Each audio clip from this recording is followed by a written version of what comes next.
नमस्कार दोस्तों, मैं अभिषेक आज की क्लास में आपका स्वागत करता हूं। आज की क्लास में हम लोगों ने जहां तक पढ़ा था उससे आगे पढ़ने जा रहे हैं। अब तक हम लोगों ने पढ़ा था नाउन को, kinds of noun. Kinds of noun में हमने बताया था आपको कि there are two kinds of noun. Noun के दो प्रकार होते हैं। The first is the countable noun and the second is the uncountable noun.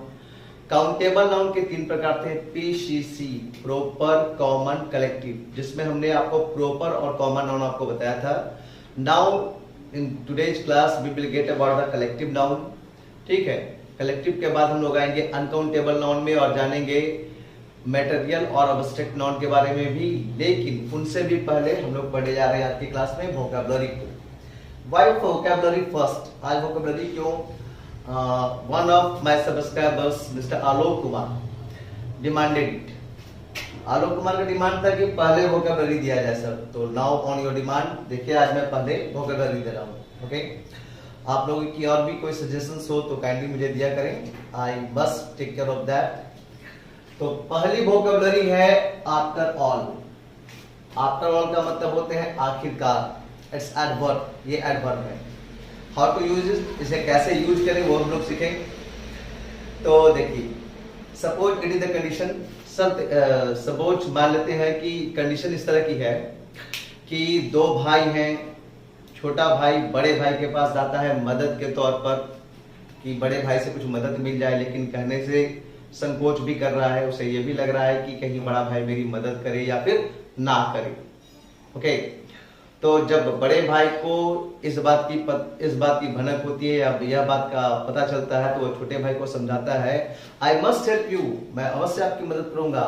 After all you are my younger brother, आखिरकार तुम मेरे छोटे भाई हो। Okay, after all you are my brother, how will I not help you, आखिरकार आप मेरे भाई हो, मैं कैसे आपकी मदद नहीं करूंगा।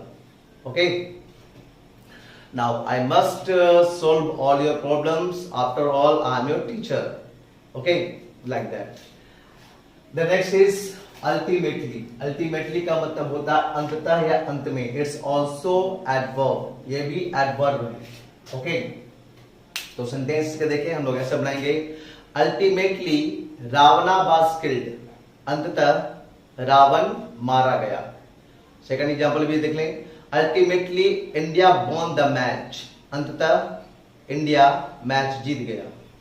Okay, the next is on the first view.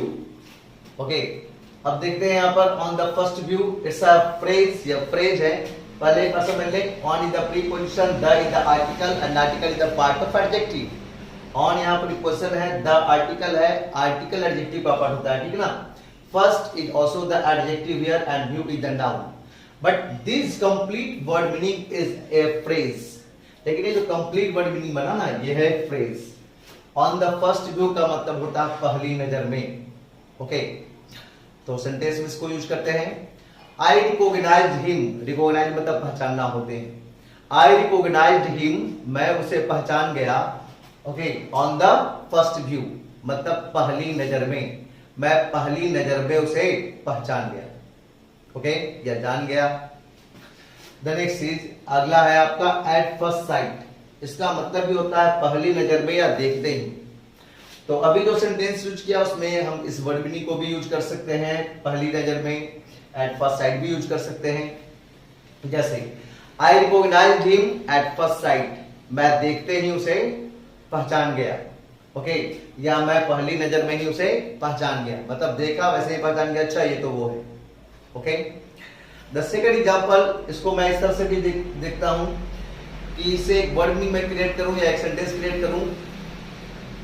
Eight first site से बने हैं love at first site. Okay, love at first site मतलब होते हैं पहली नजर का प्यार, मतलब आपने किसी को देखा और आप उसके लगाव में आ गए, उसके प्यार में पड़ गए, तो वो कहलाता है लव एट फर्स्ट साइट। तो sentence, it was a love at first site on his part. On his part मतलब उसकी ओर से, या तो उसकी ओर से पहली नजर का प्यार था। ओके, तो लाइक दैट। तो द नेक्स्ट इज, अगला है आपका out of site. Out of site का मतलब होते हैं निगाहों से बाहर या ओझल। इट इज ऑल्सो फ्रेज, ये भी फ्रेज है, पीएच फॉर फ्रेज, यहाँ में पीएच फ्रेज के लिए लिखे। तो आउट ऑफ साइट मतलब होते हैं निगाहों से बाहर या ओझल। जैसे सेंटेंस लोग देखते हैं, ही वॉज आउट ऑफ साइट, वह निगाहों से बाहर था। Okay, he was out of site मतलब वह निगाहों से बाहर था। या थोड़ा और उसमें एडवर्ब एक और लगाते हैं, soon he was out of sight, जल्द ही वह निगाहों से बाहर था, मतलब अभी था, इतनी तेजी से भागा कि soon he was out of sight, जल्द ही वह निगाहों से ओझल था, बाहर था। Okay, the next is in the twinkling of an eye. In the twinkling of an eye का मतलब होते हैं पलक झपकते ही। ओके, मतलब उतनी जल्दी जितने में आप मात्र पलक झपका सको। अब पलक झपकने में कितना समय लगता होगा? सेकंड ही। ओके, एक आध सेकंड मुश्किल से। तो in the twinkling of an eye मतलब होते हैं पलक झपकते ही, मतलब जरा सी देर में। ओके, सेंटेंस देखिए, सेंटेंस मैं कुछ इस तरह से मिला रहा हूं कि इन दोनों को कंबाइन कर रहा हूं, इन दोनों फ्रेज को मैं एक सेंटेंस मिला रहा हूं। ओके, तो वो सेंटेंस दोनों के लिए काम कर सकता है। जैसे एवरीथिंग डिसअपियर्ड, एवरीथिंग सब कुछ, डिसअपियर्ड मतलब गायब हो गया। एवरीथिंग डिसअपियर्ड सब कुछ गायब हो गया। In the twinkling of an eye पलक झपकते ही, सब कुछ पलक झपकते ही गायब हो गया। Everything disappeared in the twinkling of an eye. अभी मैंने बोला कि दोनों को कंबाइन यूज करते हैं, तो ठीक है, किस सेंटेंस में कंबाइन यूज करते हैं? Okay, he was out of site, he was out of site, वह निगाहों से ओझल था, वह निगाहों से बाहर था। In the twinkling of an eye पलक झपकते ही, मतलब पलक झपकते ही वह निगाहों से बाहर था। ओके, समझ आ रही होगी बात। एक और सेंटेंस देख लें, क्योंकि उसमें एक वर्ड मीनिंग आ जाए तो आपके लिए वो हेल्पफुल होगा कहीं कहीं। देखिए, दौड़ने का स्पेलिंग होता है रन। ट्रेन के दौड़ने के लिए, व्यक्ति के दौड़ने के लिए हम लोग रन का यूज करते हैं। बट एक और वर्ड मीनिंग होता है गैलप्ड, GALLOPED, गैलप्ड। ओके, ऐसा B2। तो गैलप्ड का यूज कहां करते हैं? जब घोड़े की दौड़ने की बात आती है तो उसके लिए गैलप्ड का यूज किया जाता है। सरपट चाल में दौड़ना, उसके लिए गैलप्ड का यूज किया जाता है। ठीक है, तो the horse galloped away, the horse galloped away मतलब घोड़ा सरपट चाल में दौड़कर भाग गया। In the twinkling of an eye पलक झपकते। ओके, आप ऐसा भी बोल सकते हो, in the twinkling of an eye the horse galloped away. Okay, उम्मीद करता हूं आपको ये सारे समझ में आए होंगे। And if any problem you may ask in the comment box. हाँ, कमेंट बॉक्स से याद आई कि आप में कोई दिलीप जी जो मेरे सब्सक्राइबर भी हैं, उन्होंने ये क्वेश्चन किया था कि where there is error in the sentence, कहां पर ये एरर है सेंटेंस में। तो लेट्स सी, आइए देखते हैं। वैसे मैंने कमेंट बॉक्स में समझाया भी है, बट फॉर बेटर थोड़ा हम लोग देख लें इसे भी। All the women teacher are agitating against the haughty attitude of the principal। तो जानिए, सबसे पहले देखें all the women teacher, right, सही है ये। ओके, बट सही है, प्रॉपर ये कुछ ज्यादा नहीं है। प्रॉपर यहां पर ये होता, जैसे आप देखते हो सिंगर के लिए अगर हम लोग करते हैं तो मेल सिंगर और फीमेल सिंगर का यूज करते हैं। तो यहाँ male singer, female singer, male teacher, female teacher, that is okay, वो ज्यादा सही रहता। But no, it's not a problem, ये प्रॉब्लम नहीं है, ये एरर नहीं है, ये वुमेन टीचर भी चलेगा। ऑल द वुमेन टीचर मतलब सभी महिला शिक्षक are agitating against the haughty attitude of the principal. तो यहां पर जो एरर है वो ये टीचर है। अब कैसे एरर है टीचर? देखिए, ऑल मतलब सभी, सभी का मतलब एक नहीं, एक से अधिक की बात हो रही है। तो ऑल द वुमेन, ये भी सही है, ऑल द वुमेन, यहां पर वुमेन का यूज हो रहा है एज एडजेक्टिव की तरह, किसके? टीचर को क्वालिफाई करने के लिए। तो ऑल द वुमेन टीचर ना होकर के यहां पर होने चाहिए ऑल द वुमेन टीचर्स। जैसे हम लोग बोलते हैं सभी लड़के, ऑल द बॉयज, ना कि ऑल द बॉय। सभी तेज लड़कियां, ऑल द इंटेलिजेंट गर्ल्स, ना कि all the intelligent girl, they are not girls. तो इन द सेम वे, ठीक उसी प्रकार से ऑल द वुमेन टीचर्स होने चाहिए यहां पर। ओके, एक और बात आती है यहां पर, दो वर्ड मीनिंग। एक आता है प्रिंसिपल, PRINCIPAL, एक आती है प्रिंसिपल। इसको जान ले, ये सही है, मैं बता रहा हूं कि ताकि कभी ना कभी आए तो आपको समझ में आए। प्रिंसिपल,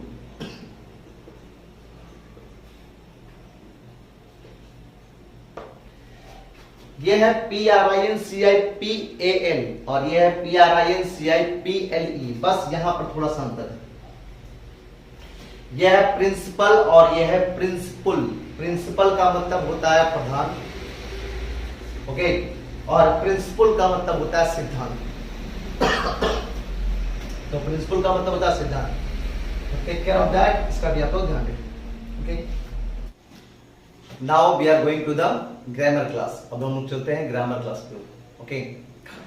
बट उससे पहले भी मैं कुछ कहना चाहूंगा आप लोगों से कि I am trying my level best to make you understand well. मैं अपनी ओर से पूरी कोशिश कर रहा हूं कि आपको मैं अच्छे से समझा पाऊं, ओके। तो am I able to make you understand or not? You have to comment.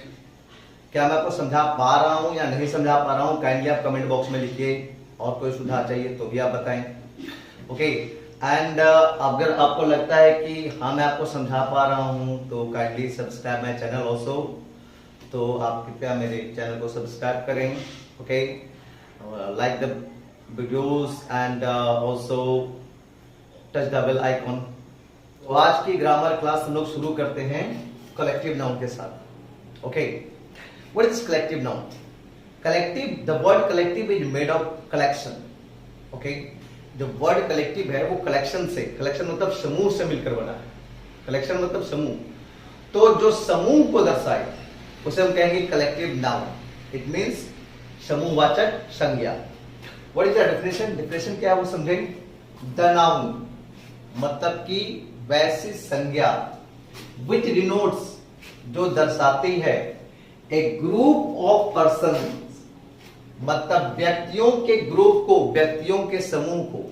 वैसी संज्ञा, वैसा नाउन जो व्यक्तियों के समूह को दर्शाती है, या फिर, और मतलब या फिर अदर क्रिएचर्स, या फिर दूसरे क्रिएचर, दूसरे सजीवों के समूह को जो दर्शाए, okay. The noun which denotes A group of persons, वैसा नाउन जो ग्रुप ऑफ पर्संस मतलब व्यक्तियों के समूह को दर्शाए, ए ग्रुप ऑफ अदर क्रिएचर्स या दूसरे किसी सजीव के ग्रुप को दर्शाए, एंड और कलेक्शन ऑफ थिंग्स या फिर कलेक्शन ऑफ थिंग्स मतलब वस्तुओं के संग्रह को दर्शाए, वस्तुओं के कलेक्शन को दर्शाए। तो जो ग्रुप को दर्शाए, कलेक्शन को दर्शाए, वो कहलाएंगे कलेक्टिव नाउन। इट मींस जिससे किसी समूह का बोध हो वो कलेक्टिव नाउन हो गए, वो समूहवाचक संज्ञा हो। जैसे एग्जांपल में देखते हैं हम लोग क्राउड। क्राउड का मतलब होता है भीड़। अच्छा सुनिए, अगर कोई एक व्यक्ति खड़ा होता है, मान लिया जाए कहीं पर कोई एक व्यक्ति को आपने खड़े देखा, तो क्या आप कहोगे कि वहां पर भीड़ खड़ी है? नहीं बोलते आप। कब बोलते हैं भीड़ खड़ी है? जब बहुत सारे लोग खड़े होते हैं तब आप कहते हो कि वहां भीड़ लगी है या वहां पर भीड़ खड़ी है। इट मींस क्राउड मतलब भीड़ या एक ग्रुप ऑफ पर्संस को दर्शाता है ना। In the same way people that means लोग। अब अगर एक व्यक्ति खड़ा होता है तो आप नहीं कहोगे कि पीपल खड़ा। एक व्यक्ति के लिए मैन, पर्सन, ये सब यूज होगी, ठीक है। लेकिन पीपल मतलब लोग। लोग क्या है? पीपल क्या है? एक ग्रुप ऑफ पर्संस, व्यक्तियों के एक समूह है, ठीक है। The next is army. Yes, army is a collective noun. हाँ, आर्मी जो है कलेक्टिव नाउन है।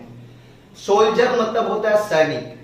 अगर कोई एक सैनिक है तो हम उसको सोल्जर कहते हैं, लेकिन आर्मी क्या है? तो सोल्जर्स की एक समूह है, एक टुकड़ी। एक टुकड़ी में कोई एक सैनिक नहीं होता है, तो आर्मी एक समूह को दर्शाता है, ओके। तो that's why it is a collective noun, इसलिए कलेक्टिव नाउन, ओके। क्रू क्या होते हैं? तो जहाज खेने वाले लोगों के जो समूह होते हैं, या बड़े बड़े जहाज में जो जहाज को चलाने वालों का जो एक समूह होता है, नाविकों का समूह जो होता है, उसे कहा जाता है क्रू, ओके।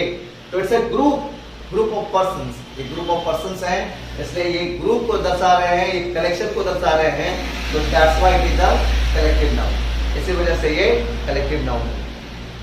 ओके, एक और देखिए, जैसे ज्यूरी। ज्यूरी का मतलब मैंने कल पिछले क्लास में भी आपको बताया था, ज्यूरी का मतलब होता है जजों का समूह। एक न्यायाधीश को हम लोग बोलते हैं जज, लेकिन ज्यूरी क्या होता है, जब कई न्यायाधीश एक समूह में हो तो उन्हें हम ज्यूरी कहते हैं। ओके, तो ये कलेक्टिव नाउन है। ओके, तो द नेक्स्ट इज, अगला देख लें कुछ और भी, जैसे बंच। बंच मतलब होते हैं गुच्छा, बंच ऑफ कीज मतलब चाबियों का गुच्छा। तो गुच्छा अगर चाबियों का है तो उसमें एक चाबी को रिप्रेजेंट नहीं करेगा, वो मतलब बहुत सारी चाबियां उसमें, वह एक क्या दर्शाएंगे, कलेक्शन ऑफ थिंग्स को दर्शाएंगे, मतलब वस्तुओं का वो क्या हो गया, कलेक्शन हो गया। बंच ऑफ ग्रेप्स मतलब अंगूर का गुच्छा, तो उसमें एक अंगूर नहीं है, वो गुच्छा है, उसमें ढेर सारे अंगूर हैं। It's a collection of things, ये कलेक्शन ऑफ थिंग्स है। तो यहाँ पर एक समूह को दर्शाया जा रहा है, कलेक्शन को दर्शाया जा रहा है, तो that's why it is a collective noun. ऐसे और भी एग्जांपल हैं, जैसे क्रॉकरी, जितने भी बर्तन हैं सारे के समूह को हम लोग क्रॉकरी बोलते हैं। जैसे फर्नीचर, जितने भी लकड़ी के बने आइटम्स हैं, जैसे विंडो हो गया, डोर हो गया, टेबल हो गया, चेयर हो गया, ठीक है, और सारी चीज जो कि वुडन है, लकड़ी के बने हैं, तो दैट इज कॉल्ड फर्नीचर, उसे सामूहिक रूप से हम लोग बोलते हैं फर्नीचर। ओके, जैसे टीम। टीम मतलब एक टीम जो होते हैं वो खिलाड़ियों का एक समूह होता है। जैसे क्लास, क्लास में टीचर, स्टूडेंट्स, इसके एक समूह को हम क्लास बोलेंगे। ओके, तो these all are the collective noun, ये सारे जो हैं वो कलेक्टिव नाउन। ओके, एक और चीज आप देखें, कहीं आपको ऐसा भी दिखता है, a bunch of flowers. A bunch of flowers, a bunch of flowers में दो नाउन आ रहे हैं। एक तो आ रहे हैं बंच, बंच मतलब गुच्छा, जैसा अभी बताया, इट्स अ कलेक्टिव नाउन, ये कलेक्टिव नाउन है, ये समूह को दर्शा रहा है। और फ्लावर, फ्लावर का मतलब हो गया कोई भी फ्लावर। फ्लावर का मतलब कोई एक पर्टिकुलर फ्लावर की तो बात हो नहीं रही है, फ्लावर का मतलब चाहे वो फ्लावर रोज का भी हो सकता है, मैरीगोल्ड का भी हो सकता है, या कोई और भी हो सकता है, सनफ्लावर का भी हो सकता है। तो a bunch of flowers, flower करने का मतलब सभी फ्लावर्स की चर्चा हो गई, तो it is the common noun, ये कॉमन नाउन हो गए, and bunch is the collective noun. In the same way हम लोग लिखते हैं एक टीम ऑफ प्लेयर्स। एक टीम ऑफ प्लेयर्स मतलब खिलाड़ियों का एक टीम, ठीक है। तो यहां पर टीम जो है, जैसा अभी बताया मैंने, टीम जो है एक ग्रुप को दर्शा रहा है, ग्रुप ऑफ पर्संस है, तो it is the collective noun, ये कलेक्टिव नाउन हुआ। एंड हियर प्लेयर्स, प्लेयर्स मतलब खिलाड़ी। अब खिलाड़ी का मतलब कोई भी खिलाड़ी हो सकता है, खिलाड़ी हम सचिन तेंदुलकर को भी बोलेंगे, हम महेंद्र सिंह धोनी को भी बोलेंगे, ओके, हम विश्वनाथन आनंद को भी बोलेंगे, लिएंडर पेस को भी हम खिलाड़ी नहीं बोलेंगे, सभी खिलाड़ी के श्रेणी में तो ये सारे आ जाएंगे। तो खिलाड़ी किसी एक को दर्शा नहीं रहा है, ये कॉमनली यूज हो रहा है, सबके लिए यूज होता है, सभी खिलाड़ियों के लिए हम प्लेयर यूज कर सकते हैं।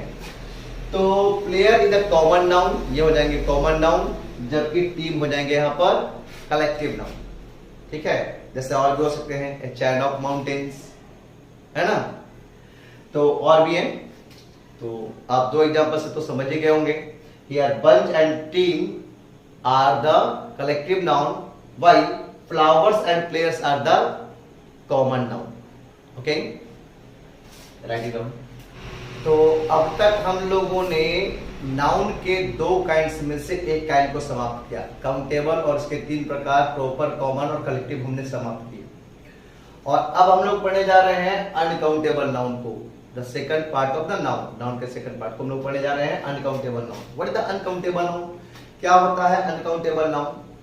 अनकाउंटेबल मतलब जो काउंट के एबल नहीं हो, जो काउंट यानी गिना जाने के, एबल मतलब लायक नहीं हो, ठीक है।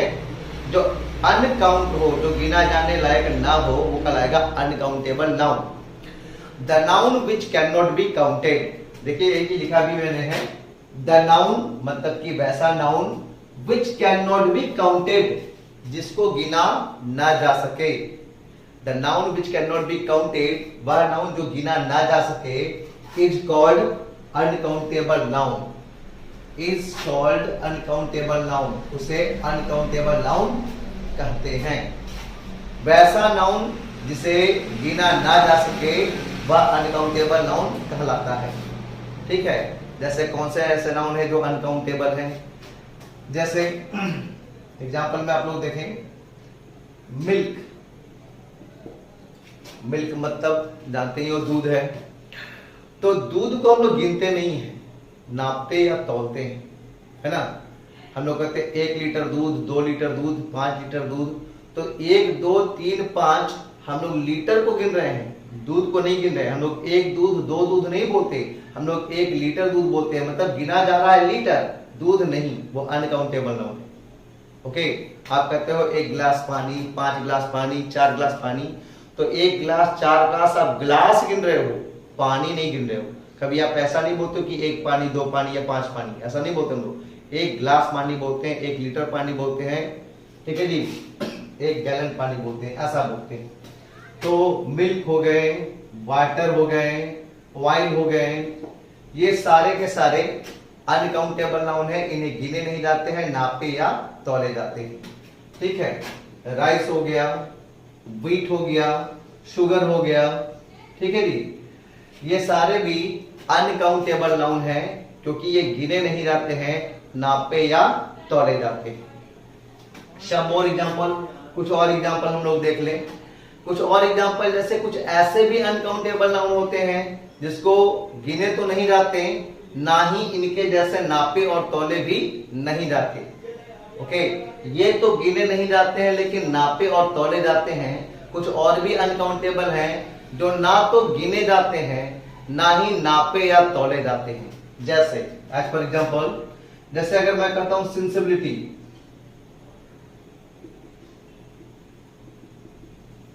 सेंसिबिलिटी मतलब समझदारी। तो क्या आप किसी की समझदारी को गिन सकते हो कि मेरे पास 3 समझदारी है, उसके पास तो 2 ही समझदारी है? ऐसा करते हैं? बिल्कुल नहीं। तो समझदारी को हम लोग गिन नहीं सकते और ना ही से नाप तोल सकते हैं कि मेरे पास 2 किलो समझदारी है, उसके पास ½ किलो ही समझदारी है। इसे नापा तोला भी नहीं जा सकता। तो इसे ना तो गिन सकते हैं, ना नाप सकते हैं, ना ही तोल सकते हैं। चूंकि ये गिना नहीं जा सकता तो that's why it is uncountable noun. Okay, love मतलब प्यार, यस नहीं। तो आपकी माँ आपसे कितना लव करती है, कितना प्यार करती है आपको आपकी माँ, इसको कभी गिन सकते हैं? नहीं। या कभी किसी चीज में वेट कर सकते हैं, नाप सकते हैं या तोल सकते हैं? बिल्कुल नहीं। हाँ, बस इसको हम लोग फील कर सकते हैं, महसूस कर सकते हैं। ओके, ये एक ऐसा नाउन है जिसको हम लोग ना गिन सकते हैं, ना नाप सकते हैं, ना तोल सकते हैं। क्योंकि हम इसको गिन नहीं सकते हैं तो that's why it is the uncountable noun. ऐसे और भी कई नाउन हैं, जैसे काइंडनेस मतलब दया, ओके, सिंपथी मतलब सहानुभूति, जैसे ब्यूटी सुंदरता। इन चीजों को हम गिन नहीं सकते तो that's why it is the uncountable noun. Okay, right now now we are going to get about the first of uncountable noun। अब अनकाउंटेबल नाउन में पहला प्रकार मटेरियल नाउन के बारे में हम लोग जानने जा रहे हैं। What is this material noun? क्या है ये मटेरियल नाउन? जाने। द नाउन मतलब कि वैसा नाउन व्हिच डिनोट्स जो दर्शाते हैं मटेरियल्स, मटेरियल्स को। मटेरियल मतलब भौतिक होते हैं, मटेरियल मतलब भौतिक। तो वैसे नाउन जो मटेरियल्स को दर्शाते हैं मतलब भौतिक चीजों को दर्शाते हैं इज कॉल्ड मटेरियल्स नाउन, उसे मटेरियल नाउन कहते हैं। तो मटेरियल कहने का मतलब भौतिक चीज कहने का मतलब सीधा सिंपल आप ये समझे कि जिसे हम गिन तो ना सके लेकिन नाप या तौल सके। ठीक है, वैसे नाउन जिसको हम गिन ना सके लेकिन नापा या तौला उसे जा सके, that is called material noun, उसे मटेरियल नाउन कहेंगे। जैसे एग्जांपल में आप देख लें, आयरन। ओके, लोहे को हम गिन नहीं सकते लेकिन वजन तो करते हैं ना, उसको नापते तोलते हैं ना। ओके, जैसे कॉफी। कॉफी के वर्ड मीनिंग को आप लोग ध्यान दें because it is asked in the competitive examination, ये कॉम्पिटिटिव एग्जामिनेशन में आते हैं। ओके, एसएससी में अक्सर ये पूछा गया है, तो टेक केयर, ध्यान दीजिएगा इसको। Coffee, COFFEE, coffee. तो कॉफी कॉफी को हम लोग गिन तो नहीं सकते लेकिन नापते या तौलते हैं। जैसे शुगर हो गए, ठीक है, व्हीट हो गए, राइस हो गए, इन सब को हम लोग नाप और तौल तो सकते हैं लेकिन गिन नहीं सकते। ओके, तो इन्हें गिना नहीं जाता लेकिन नापा या तौला जाता है, तो that's why it is the material noun.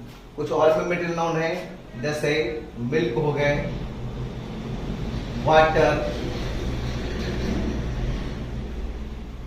Oil, cement, kerosene, petrol.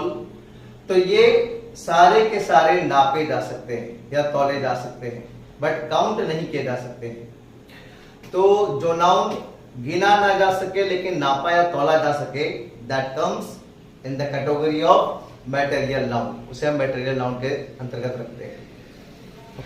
देखिए, अभी मैंने बताया कि मटेरियल नाउन को हम लोग गिनते नहीं हैं लेकिन नापा या तौला जाता है।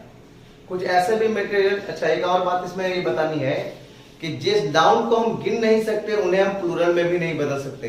इस बात को ध्यान में रखिएगा कि जिस नाउन की गिनती हम नहीं कर सकते उसको हम प्लूरल में भी नहीं बदल सकते। प्लूरल में काउंटेबल नाउन ही बदला जाता है, अनकाउंटेबल नहीं। ठीक है, जैसे वाटर, वाटर मीन्स पानी, अनकाउंटेबल नाउन है। अगर किसी ने बाय फोर्स इसको वाटर से वाटर्स कर दिया कि नहीं हम एस लगाएंगे ही लगाएंगे, प्लूरल बढ़ाएंगे ही बनाएंगे, तो क्या ये प्लूरल बन जाएगा? बिल्कुल नहीं बनेगा। जहां वाटर मतलब जल, पानी होगा, वहीं वाटर्स का मतलब हो जाता है ओशियन, समुद्र। इसका मतलब अभी भी ये सिमिलर ही है। ऐसा नहीं है कि अंत में एस लग जाने के बाद वो प्लूरल हो गया। अंत में एस है but it is not the plural, लेकिन ये प्लूरल नहीं है।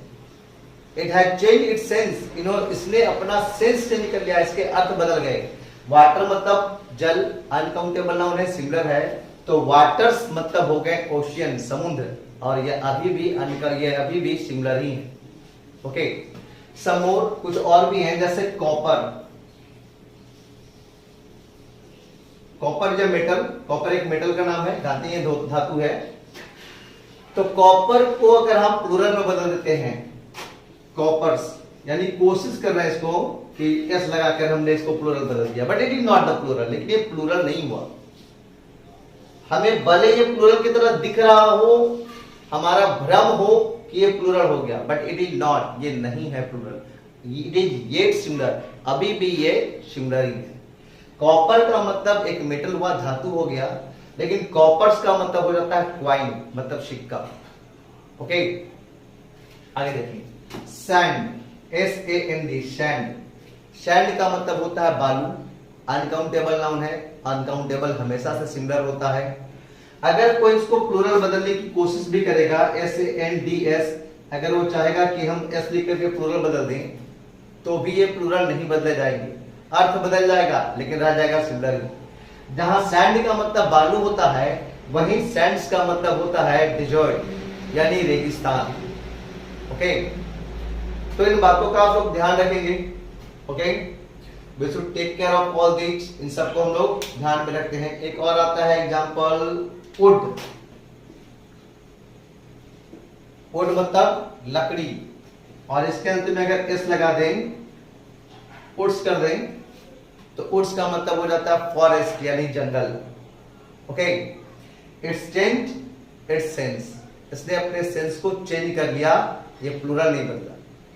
ओके, तो ये बात ध्यान में रखिएगा कि मटेरियल नाउन जो कि अनकाउंटेबल है, and the uncountable noun can not be converted into plural. Uncountable noun को कभी भी प्लूरल नहीं बदला जा सकता। Okay, now the second kind of uncountable noun is abstract noun. Uncountable noun का जो दूसरा प्रकार है वो है abstract noun। तो जाने कि abstract noun क्या होता है। The noun मतलब कि वैसा noun which denotes, जो दर्शाता है, क्वालिटी, क्वालिटी मतलब गुणवत्ता को, कंडीशन स्थिति को, और या फिर एक्शन मतलब कार्य को। वैसे नाउन जो क्वालिटी को यानी गुणवत्ता को, कंडीशन यानी कि स्थिति को, और एक्शन यानी कार्य को दर्शाए, ऐसे नाउन को बोला जाएगा अब्स्ट्रैक्ट नाउन। ओके, इसका मतलब भाववाचक संज्ञा। अब यहां पर एक बात ये भी जान जाए कि वैसे नाउन जिनको ना हम गिन पाए, ना ही नाप तौल पाए, और ना ही उसको हम मतलब ना तो हम गिन पाए, ना ही उसको नाप या तौल पाए, तो दैट इज अब्स्ट्रैक्ट नाउन। वह होता है अब्स्ट्रैक्ट नाउन। ये भाववाचक संज्ञा है जिन्हें सिर्फ हम महसूस कर सकते हैं, जिसको हम सिर्फ फील कर सकते हैं। ओके, इनको नापा तौला या गिना नहीं जाता। अब यहां पर जानिए कि ये क्वालिटी, कंडीशन और अगर एक्शन को दर्शाते हैं तो इसके एग्जाम्पल कैसे होंगे। देखिए, सबसे पहले हम लोग ले लेते हैं क्वालिटी का एग्जाम्पल। वैसा नाउन जो क्वालिटी को दर्शाता है। क्वालिटी मतलब किसी भी चीज की क्वालिटी हो सकती है, व्यक्ति की भी क्वालिटी हो सकती है। जैसे विजडम, बुद्धिमत्ता, ये किसी व्यक्ति की क्वालिटी है। ओके, तो ये क्वालिटी को दर्शाने वाला नाउन अब्स्ट्रैक्ट नाउन होगा। विजडम मतलब किसी की बुद्धिमत्ता को ना हम गिन सकते हैं और ना ही नाप और तौल सकते हैं। तो वैसे नाउन जो नापे भी नहीं, जो ना गिने जाए, ना ही नापे या तौले जाए, तो दैट इज अब्स्ट्रैक्ट नाउन। वो आएगा अब्स्ट्रैक्ट नाउन के अंतर्गत। जैसे humanity,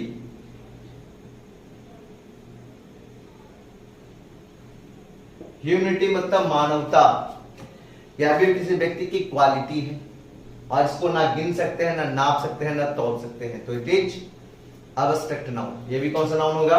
abstract noun. Like pride, beauty, okay, bravery, courage, ये सारे क्या हैं? ये सारे व्यक्ति की क्वालिटी है। तो जो क्वालिटी को दर्शाए वैसे नाउन अब्स्ट्रैक्ट नाउन होंगे। इन सबको ना हम गिन सकते हैं, ना ही नाप और तौल सकते हैं, सिर्फ फील कर सकते हैं, सिर्फ महसूस कर सकते हैं। तो that's why it is the abstract noun. इस वजह से अब्स्ट्रैक्ट नाउन हुआ। Okay, the noun which denotes condition, वो नाउन जो कि कंडीशन को शो करे, स्थिति को दर्शाए, वो भी क्या होते हैं? अब्स्ट्रैक्ट नाउन होते हैं। जैसे पोवर्टी, पोवर्टी दैट मीन्स गरीबी। गरीबी अवस्था है। ओके, गरीबी एक कंडीशन है, एक स्थिति है। ओके, जैसे आप कहेंगे इलनेस,